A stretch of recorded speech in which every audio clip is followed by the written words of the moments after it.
លើការលើកកម្ពស់ការយល់សន្តិភាពបរិស្ថានដើម្បីកែប្រែ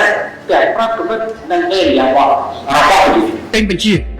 ឲ្យបណ្ដាសមត្ថកិច្ចពាក់ព័ន្ធទាំងអស់អនុវត្តច្បាប់ឲ្យបានតឹងរឹងបំផុតចំពោះអ្នកបាត់ប្រព្រឹត្តបទល្មើសចំពោះកម្ពុជាចំពោះខ្ញុំបរិស្ថានគឺជាជីវិតចាសូមអរគុណថាតើពាក់ព័ន្ធទៅនឹងវិសាលភាពដ៏ធំ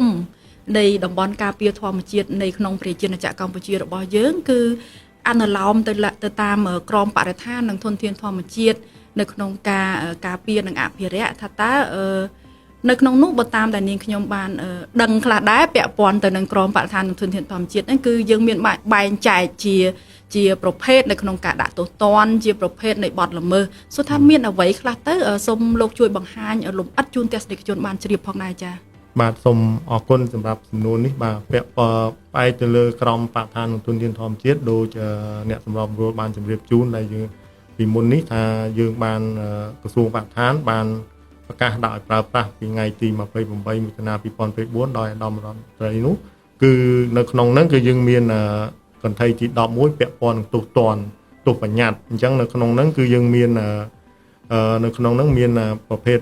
ដាក់ទណ្ឌកម្មបើសិនជាមានការប្រព្រឹត្តបទល្មើសយើងមានទណ្ឌកម្មមាន2ប្រភេទទី1យើងនិយាយពីទណ្ឌកម្មរដ្ឋបាលហើយនិងទណ្ឌកម្មព្រហ្មទណ្ឌ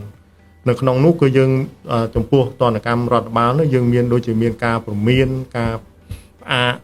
ឬក៏ការដកហូតអាជ្ញាប័ណ្ណឬក៏អីផ្សេងលុបចោលអាជ្ញាប័ណ្ណនៃការធ្វើអាជីវកម្មផ្សេងដោយឡែកពាក់ព័ន្ធនឹងទណ្ឌកម្មព្រហ្មទណ្ឌយើងមាន3បាទដើម្បីអនុវត្តទៅលើបទល្មើសនោះគឺទី1ការពិន័យអន្តរការបាទទី2គឺការដាក់ទោសពិន័យជាប្រាក់ហើយនិងទី3គឺការដាក់ទោសដាក់ពន្ធនាគារបាទចំពោះទណ្ឌកម្មការពិន័យអន្តរការនេះគឺជាសមត្ថកិច្ចរបស់មន្ត្រីដែលទទួលបាននីតិសម្បទាជានគរបាលយុត្តិធម៌ក្នុងការអនុវត្តដោយឡែកទណ្ឌកម្ម2ទៀតការពិន័យអន្តរការពិន័យជាប្រាក់ហើយនិងការដាក់ពន្ធនាគារនេះគឺជាសមត្ថកិច្ចរបស់តុលាការបាទនេះគឺជាប្រភេទទណ្ឌកម្មសម្រាប់យើង